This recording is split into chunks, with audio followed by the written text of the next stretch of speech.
Live from the New Media Studio here at beautiful Valley High School, this is Falcon Flash.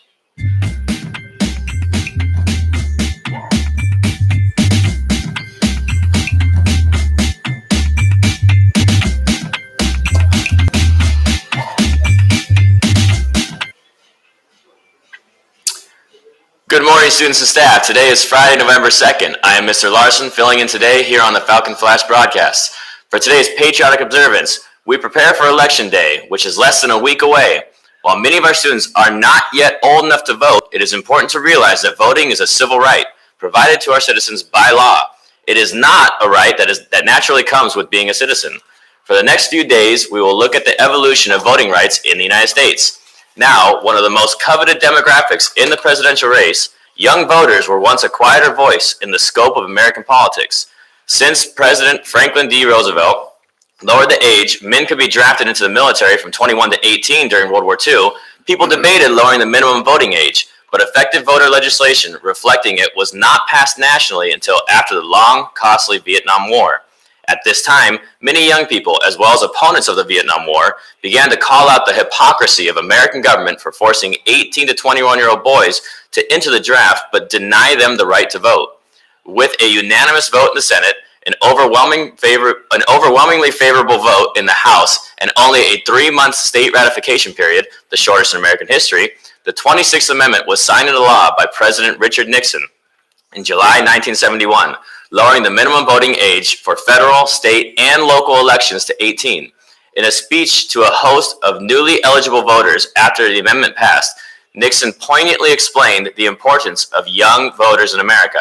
The reason I believe your generation, the 11 million new voters, will do so much for America at home is that you will infuse into this nation some idealism, some courage, some stamina, some high moral purpose that this country always needs. While turnout declined among young voters in subsequent decades, it rebounded in 1992 when Bill Clinton was elected. Young voters also helped Barack Obama achieve a decisive victory in both 2008 and 2012. The impact young voters will have on this year's election is unclear. Today's picture of the day was taken last night as evening fell over a Dia de los Muertos celebration. It was a great night of music, food, dancing, face painting, and remembering those who have helped shape us as human beings.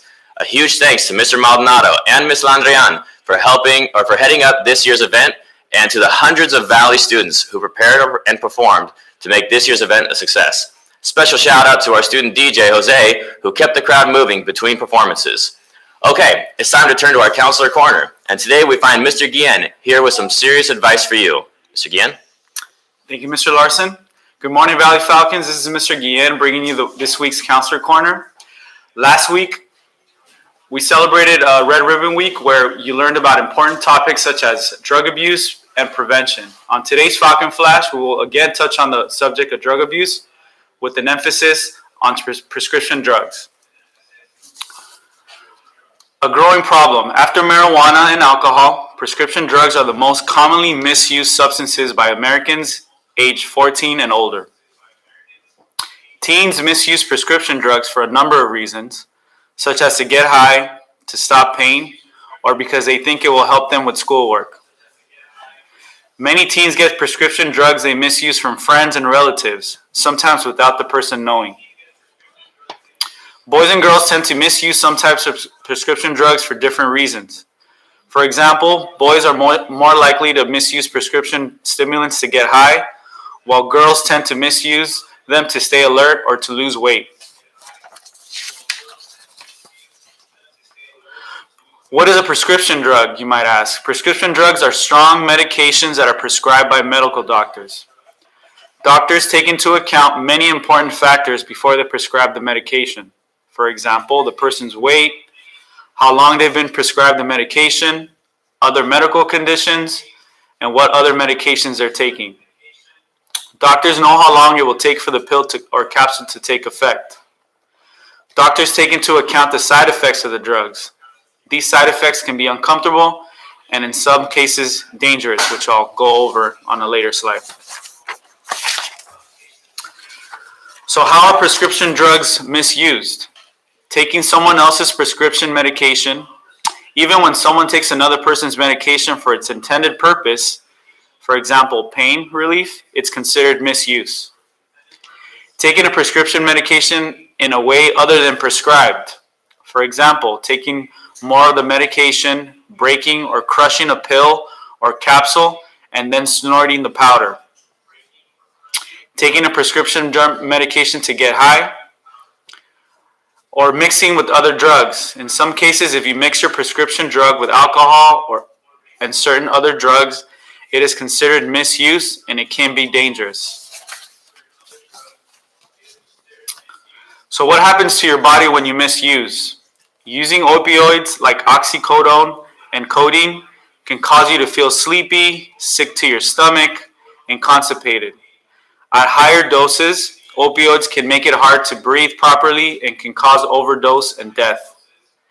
Using stimulants like Adderall or Ritalin can make you feel paranoid. It can also cause your body temperature to get dangerously high and make your heart beat too fast. This is especially likely if stimulants are taken in larger doses or in ways other than swallowing a pill. Using depressants like Xanax can cause slurred speech, shallow breathing, sleepiness, disorientation, lack of coordination, and people who misuse depressants regularly and then stop suddenly may experience seizures. At higher doses, depressants can also cause overdose and death, especially when combined with alcohol.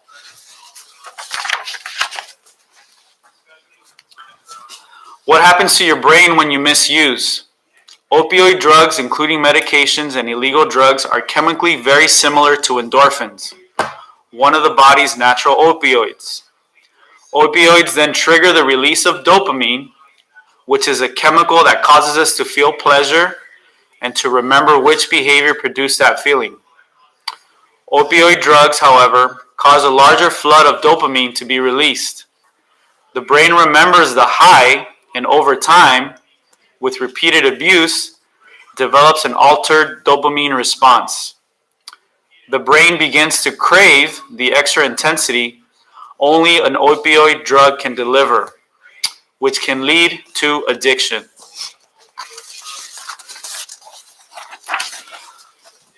So what does addiction lead to? Even after someone stops abusing prescription drugs, the consequences of the abuse will linger and in certain situations become permanent.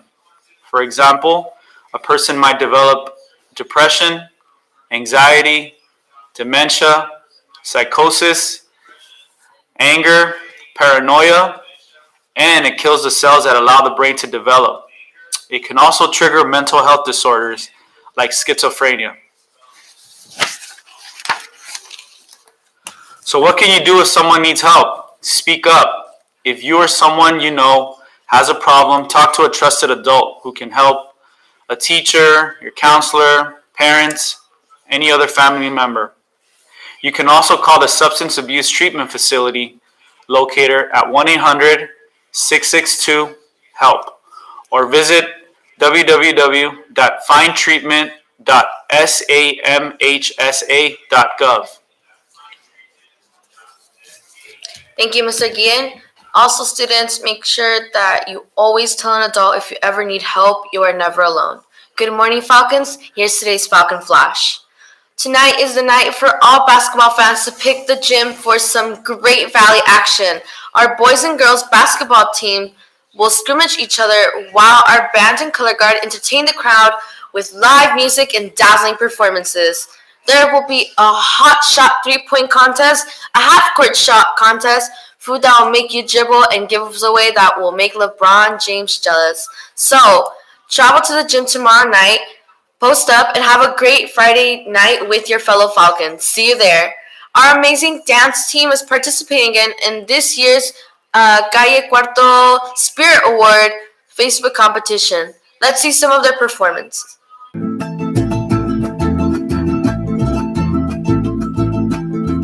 Mis ojos se mueren sin mirar tus ojos.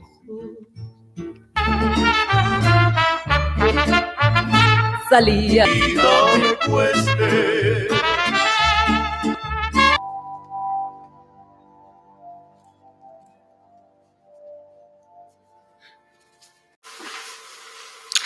dance team has won this competition for the past 2 years. So please support them by watching the whole performance and liking their video. The link is in the tiny.cc/VHS Dance Spirit. Ask any dance team member for more information. Families just like yours are entering this holiday season with challenges that you can help from overcome. Last year, we were able to help out 10 families with the donations that were made. This year, our goal is to help at least 12 families. We encourage you to donate what you can. Besides canned food, we would also appreciate donations like household essentials and personal hygiene items, such as shampoo, soap, toothpaste, and laundry detergent, among other things. You can drop off donations in the main office and ASB. If you have any questions about the donations, you can ask any ASB member. We also want to thank Ms. Lozano for her participation in the can drive. Students and staff, please be aware that ASB office is closed today. If you still need to pay for the fall sports banquet, please stop by on Monday during break or lunch to get your ticket. For you seniors who want to get your Camelot ticket, ASB will be open on Monday and Tuesday selling tickets. And at the end of Tuesday, we will look at the sales and determine if we need to open this incredible event to all Valley students. So stay tuned, everyone. An announcement from United Falcons. There will be a meeting today in room 8-4 during lunch. Get to know our mission and purpose. They want you to be a part of the community and help out and be a part of group and leaders. And that's it for today's Falcon Flash. And remember, Falcon Fever, catch it!